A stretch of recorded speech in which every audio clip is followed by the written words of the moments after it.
시편 72편입니다.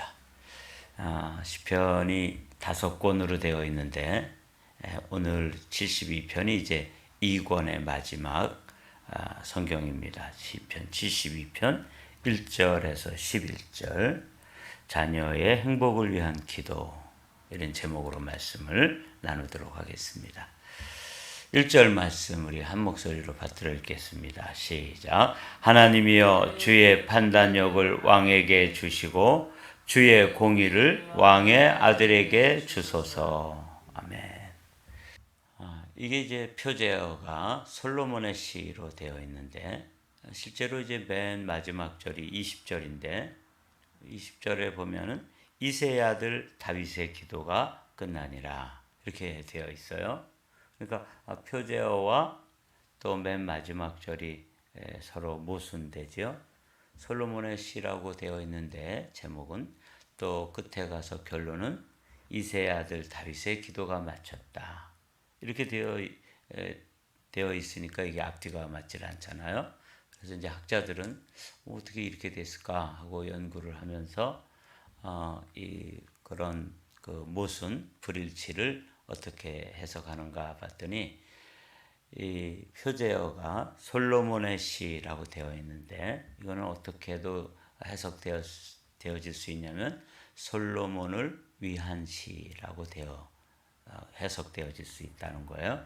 그래서 저희도 이게 솔로몬이 지은 시가 아니고 솔로몬을 위해서 기도한 다윗의 기도가 시편 72편입니다. 그래서 오늘 행복한 자녀를 위한 기도, 그러니까 다윗의 아버지로서 자신의 노년을 위해서 기도했죠.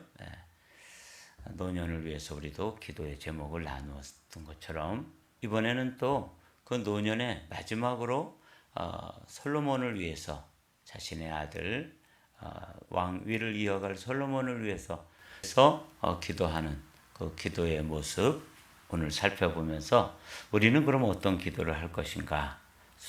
다윗은 아들을 위해서 왕이 될 사람이니까 왕이 될 이어갈 사람을 위해서 이렇게 기도했는데 또 다른 성경에서는 왕을 위해서 어떻게 기도하도록 했고 또 우리는 자녀들을 위해서 어떻게 기도할 것인가? 이런 제목으로 관점으로 하나님 말씀을 나누도록 하겠습니다. 2절에 보면 그가 주의 백성을 공의로 재판하며 주의 가난한 자를 정의로 재판하리니 의로 말미암아 산들이 백성에게 평강을 주며 작은 산들도 그리하리로다. 이제 솔로몬의 시가 아니라 솔로몬을 위한 시라고 그랬는데 솔로몬 아들을 위해서 다윗이 기도하는 기도가 뭐냐면 기도의 핵심이 뭐냐면 공의, 정의, 의 이렇게 되어 있더라고요. 이제 다윗이 솔로몬을 위해서 이렇게 공의로 재판하고 또 정의로 재판하고 의로운 삶을 살도록 위해서 기도하고 있잖아요. 근데 이제 정말 솔로몬은 지혜로운 왕이 되어가지고 재판할 때 아주 공의롭게 정의롭게 이렇게 재판을 했던 걸 우리가 알 수 있어요. 근데 이제 제가 이거 보면서 공의와 정의와 또 의는 좀 어떻게 다른 걸까? 그런 사람이 되기를 위해서 솔로몬을 위해서 이제 다윗이 기도했는데 그냥 공의로운 사람이 되게 해달라고 기도해도 되고 뭐 또 쉽게 정의로운 재판관이 되게 해주십시오 이렇게 기도해도 되는데 이걸 이렇게 나눠가지고 공의, 정의, 의 이렇게 나눠 있던 걸 보면서 이거 좀 찾아봤어요. 여러분들도 이제 좀 정리를 해 두십시오. 맨 처음에 의라고 하는 것은 이 3절에 나오죠. 의로 말미암아 산들이 백성에게 평강을 주며 작은 산들도 그리하리로다. 이게 어떤 의미가 들어있냐면 의는 영어로는 righteousness라고 되어 있는데 이건 사적, 개인적으로 하나님 앞에 바른 삶이 이제 의예요. 하나님 앞에 개인적으로 올바르게 사는 것, 그런 삶을 위해서 하나님 앞에 기도했다는 거죠. 그런데 이 솔로몬은 공인이잖아요. 그리고 이제 두 번째로 정의가 뭐냐면 이건 justice라고 번역이 되었는데, 이 말씀은 뭐냐면 그가 세상의 사회의 한 사람으로서 누가 봐도 올바른 그런 삶을 살도록 그렇게 이제 기도해 주고 있는 걸 보게 돼요. 그런데 또 공의는 뭐냐면 그가 또 왕으로서 한 사람의 공인으로서 법을 집행하거나 질서를 잡는 데 있어서 법적인 덕목으로 그렇게 구분을 해서 설명을 해놓은 부분이 있어서 이거 정말 정리가 잘 되어 있구나 싶어서 의와 정의와 공의를 이렇게 살펴봤습니다. 다윗은 솔로몬을 위해서 기도할 때 이렇게 기도한 것이죠. 개인적으로 하나님 앞에 섰을 때는 올바른 사람, 의로운 사람이 되기를 원합니다. 근데 그가 사회의 한 사람으로서, 이 세상의 사회의 일원으로서 가난한 사람들이라든지 억울한 사람들, 이렇게 사회적인 덕목으로서 정의를 실천할 수 있는 그런 인물이 되기를 원합니다. 뿐만 아니라 그가 이제 법을 가지고 또 집행을 해야 되는데, 그럴 때는 공적인 왕으로서, 공인으로서 자신의 그 가지고 있는 그 권위를 아무렇게나 개인적으로 좋아하는 사람에게는 유리하게 판결해주고, 또 자신이 개인적으로 좀 관계가 좀 어려운 사람은 불리하게 판결해주고, 이런 게 아니라 공의롭게 법을 집행하는 데 있어서 아주 공평하게 집행할 수 있는 그런 왕이 되게 해 주십시오. 이게 자녀를 위해서 지금 기도하고 있는 거죠. 그가 가난한, 이제 나오죠. 그가 가난한 백성의 억울함을 풀어주며 궁핍한 자의 자손을 구원하여 압박하는 자를 꺾으리로다. 아주 그러니까 사회의 가난한 자들, 그래서 정의롭게, 그리고 법을 집행하는 데 있어서 이 궁핍한 자, 또 가난한 자들을 압박하는 사람들을 향해서는 법을 아주 공평하게, 공의롭게 적용하는, 그걸 이제 설명해 주고 있어요. 그들이 해가 있을 동안에도 주를 두려워하며 달이 있을 동안에도 대대로 그리하리로다. 이렇게 개인적으로 하나님 앞에서 의로운 삶, 그리고 사회인으로서 정의로운 인물, 그리고 또 법을 집행하는 데 있어서 공적으로 공평하게 공의롭게 할 수 있는 방법은 뭐냐면 하나님을 두려워해야 돼요. 그렇죠? 그들이 해가 있을 동안에도 주를 두려워하며 달이 있을 동안에도 대대로 그리하리로다. 그러니까 자신에게 허락된 시간이 이제 해가 가고 달이 가고 그러는 거잖아요. 자신에게 허락된 그 시간, 또 자신에게 허락된 그 공적인 임무를 수행하는 그 동안에 공의롭고 정의롭고 의로운 삶을 살아야 되는데, 그렇게 하려면 어떻게 해야 된다고요? 하나님을 경외해야 되는 거죠.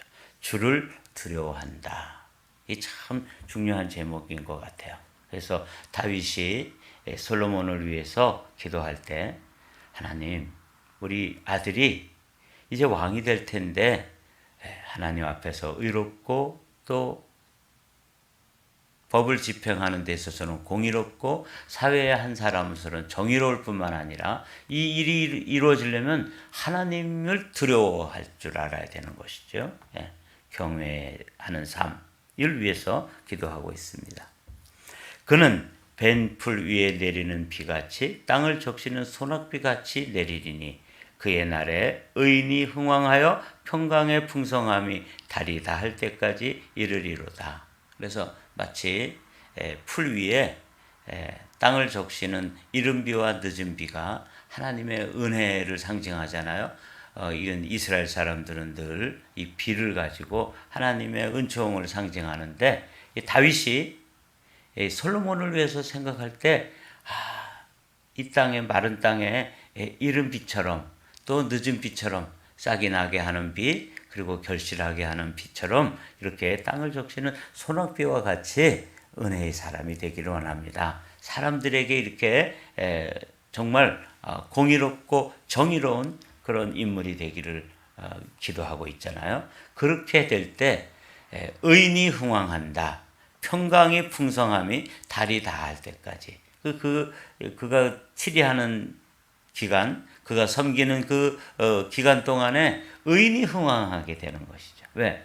왕이 공의롭게, 정의롭게, 자기 개인적으로 의롭게 이렇게 이제 통치하고 서 있으니까 하나님을 경외하면서 이게 이제 그 모습을 풀 위에 내리는 비, 땅을 적시는 소낙비, 그래서 거기서 이제 싹들이 나고 꽃이 피고 열매가 맺어서 그의 날에 의인이 흥왕하며 평강의 풍성함이 달이 닿을 때까지 이르리로다. 뭐 어려운 말은 아니에요. 이렇게 이제 그의 나라가 평안 가운데 아주 흥왕하게 되는 걸 기도하고 있는 거죠. 그가 바다에서부터 바다까지와 강에서부터 땅끝까지 다스리리니 광야에 사는 자는 그의 앞에 굽히며 그의 원수들은 티끌을 핫을 것이며. 조금 더 읽어볼까요? 다시스와 섬의 왕들이 조공을 바치며 스바와 시바의 왕들이 예물을 드리리로다. 그러니까 하나님 앞에서 하나님을 두려워하며 의로운 삶, 정의로운 삶, 공의로운 삶을 살 때 나라도 흥왕해져 가지고 이제는 어떻게 돼요? 주변 국가들을 이제 통치하고 다스리는 그런 그 삶을 위해서 축복하고 있어요.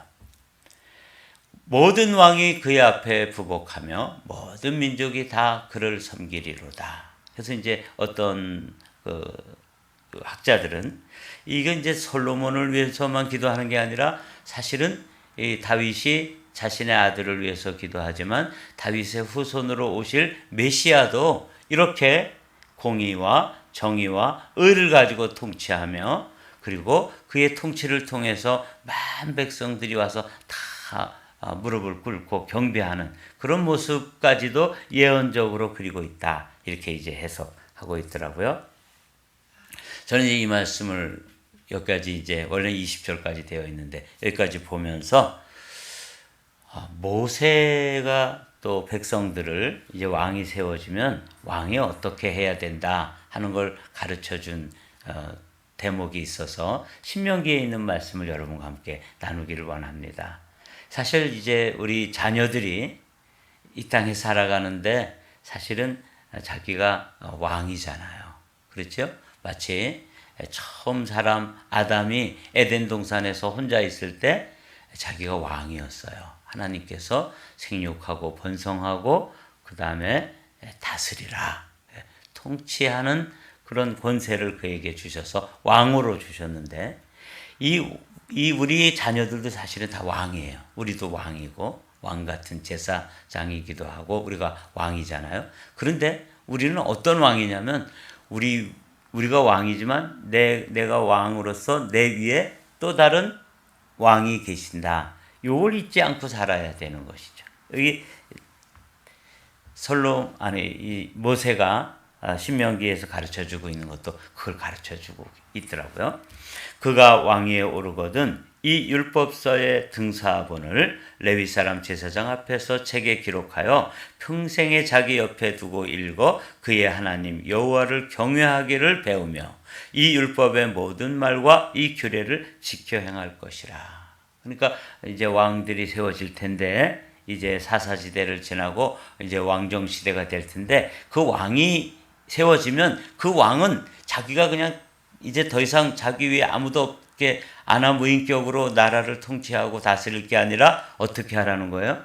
자기 위에 왕이 계신데 그 왕께서 주시는 그 삶의 지침, 그게 이제 성경 말씀이잖아요.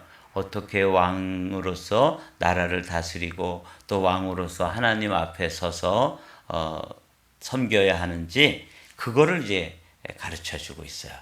그래서 율법책을 평생의 곁에 두고 여호와 경외하기를 배워라. 이게 이제 모세가 왕이 세워질 때 어떻게 해야 되는지를 가르쳐 주는 말씀이에요. 그리하면 그렇게 이제 평생의 말씀을 옆에 두고 읽고 배우고 지키면 어떻게 되냐면 그의 마음이 그의 형제 위에 교만하지 아니하고 이 명령에서 떠나 좌로나 우로나 치우치지 아니하리니 이스라엘 중에서 그와 그의 자손이 왕위에 있는 날이 장구하리라. 이 축복을 해주는 거죠. 어떻게 할 때? 평생 책을 곁에 두고 그 책의 지침을 따라서 말씀을 따라 사는 삶, 이게 이제 왕으로서의 삶의 지침이에요. 모세를 통해서 들려주는 아주 소중한 말씀이죠. 그렇게 될 때 교만하지 않게 되는 거예요. 형제 위에 막 사람들을 이렇게 군림하고 그 사람들을 갈취하고 착취하고 억압하고 이런 왕이 아니라 교만하지 않은 왕. 왜 그렇죠? 자기 위에 또 다른 왕이 계시다는 것을 아는 사람이기 때문에 그런 것이죠. 저는 이제 오늘 여기까지 이제 읽고 주님께서 우리에게 들려주시는 말씀을 먼저 마음에 떠올려 주셨어요. 예수님께서 우리를 위해서 이제 십자가를 지기 위해서 골고다 언덕을 이렇게 올라가실 때, 그때 뒤에서 따르는 여인들이 그 예수님이 너무 안 됐어서 안타까워서 눈물을 흘리면서 따라가고 있을 때, 그때 주님께서 아주 소중한 말씀 한 가지를 해주셨죠. 누가복음 23장 28절인데 우리 다 같이 읽어보죠. 시작. 돌이켜 그들을 향하여 이르시되 예루살렘의 딸들아 나를 위하여 울지 말고 너희와 너희 자녀를 위하여 울라. 다윗도 자기 자신과 그다음에 누구를 위해서? 솔로몬을 위해서 그렇게 기도하고 있고, 모세도 그 후대에 일어날 왕들을 위해서 지침을 주시잖아요. 그래서 이제 우리가 오늘 이 솔로몬을 위한 기도, 또 모세가 후대에 세워질 왕들을 위한 지침, 또 주님도 나를 위해서 울지 말고 나는 나의 사명의 길을 가는 거야.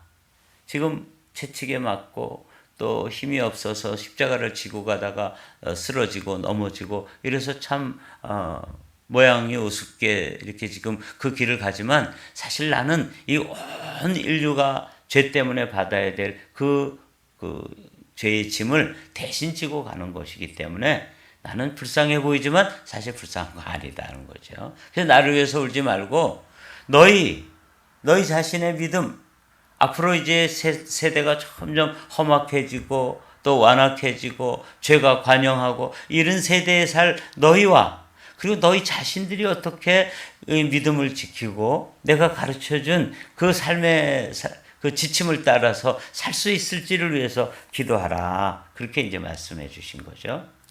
그래서 저는 오늘 이 시편 72편의 말씀을 가지고 이제 이 말씀을 우리 삶에서 구체적으로 적용을 좀 해보기를 원해서 제가 하고 있는 기도를 여러분과 좀 나누기를 원합니다.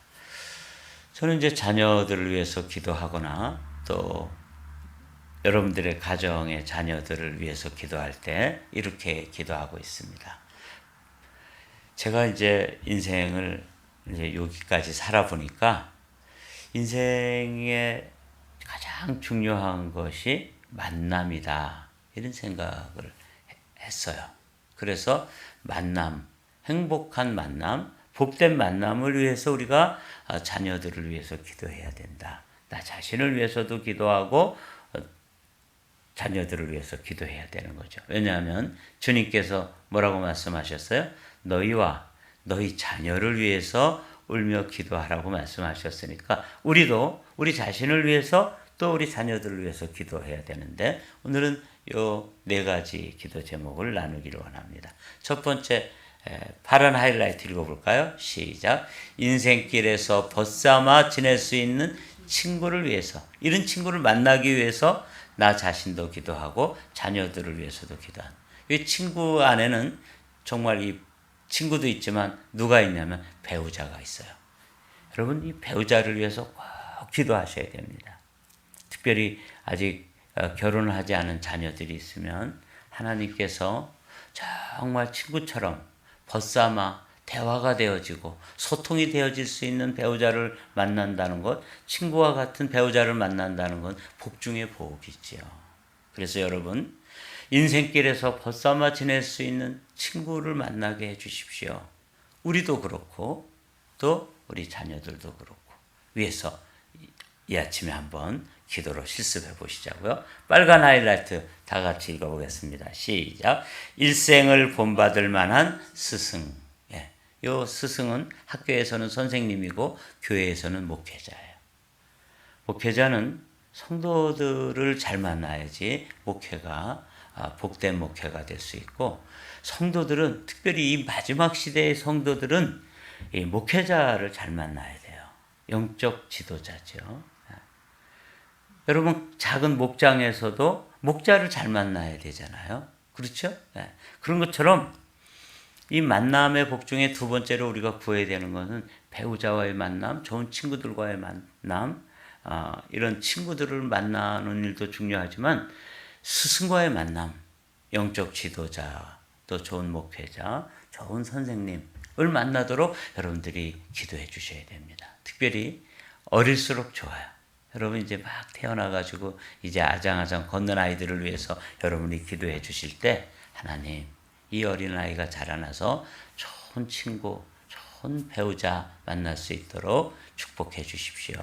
그리고 또 평생 멘토가 되어줄 수 있는 선생님, 또 그리고 목회자, 영적 지도자를 만나게 해주십시오. 그 다음에 이제 노란 하이라이트 읽어볼까요? 시작. 평생에 곁에 두고 읽어야 하는 책. 여러분 이 세상에 많은 책들이 있지만 평생 곁에 두고 읽어야 될 책 한 권을 고르라면 그게 뭐겠어요? 성경책이죠. 이 책, 성경책을 좀 만나야 돼요. 우리 자녀들이. 이 모세도 왕이 될 사람은 그 책을 등사본이라고 그랬잖아요. 그러니까 누가 써준 거 말고 자기가 그걸 쓰는 거예요. 성경을 읽는 방법 중에서 속독도 있고 뭐 이렇게 띄어서 읽는, 주제별로 읽는 성경 읽는 법도 있고 뭐 여러 가지 방법이 있겠지만 가장 늦게 읽으면서 천천히 읽으면서 제대로 읽을 수 있는 방법 중에 하나가 필사거든요. 그런데 왕에게 뭐라 그랬냐면 모사는 하나님의 율법을 곁에 두고 등사해가지고 평생 읽어라. 그게 아주 중요한 지침 중에 하나예요. 왕으로서 올바른 통치 행위를 할 수 있으려면 뭐가 필요해요? 책이 필요한데 하나님의 말씀의 책이 필요한 거죠. 우리 자녀들도 이 땅에서 방종하게 되고 자기 멋대로 하고 자기 소견에 옳은 대로 가고 이렇게 하는 이유가 뭐냐면 책이 없어서 그래요. 자신이 늘 열어서 자신의 삶이 지금 올바른지, 이 책이, 이 성경책이 캐논이라고 그러잖아요. 이 캐논이라는 말은 이 자다 그러면 척도. 그래서 내가 지금 얼마나 이 곁길로 가고 있는지 그 자에다가 딱 대보면은 이제 이 견적이 나오잖아요. 그런 게 책이에요. 이 평생 곁에 두고 읽어야 될 책을 만나게 돼야 되는데 우리 자녀들이 하나님의 말씀인 이 성경책을 만나기 시작하면 그의 인생이 달라지는 것이죠. 이 세상에서 유대인들이 그렇게도 소수의 인원임에도 불구하고 전 세계에서 노벨상을 탄 사람 통계를 내보니까 그 중에 3분의 1은 다 유대인들이 타갔다는 거예요. 어떻게 이렇게 될 수 있는가? 딱 한 가지예요. 지혜의 책인 하나님 말씀을 그들은 평생을 들고 읽고 외우고 또 그 지침대를 배우고 또 살기 때문에 그런 것이죠. 모세도 그렇고 그런 것이죠. 어떻게 정의롭고 공의롭고 의롭게 살 수 있느냐? 하나님 말씀이 없으면, 기준이 없으면 안 되는 거죠. 이게 우리 삶의 표준이 되고 기준이 되는 것을, 이걸 가르쳐 주는 말씀이 성경 말씀이에요. 세상에는 책이, 성경책 말고도 좋은 책들이 많죠. 그런데 세상의 책들은 다 지혜를 우리에게 가르쳐 주기 때문에 책을 많이 읽는 거 중요합니다.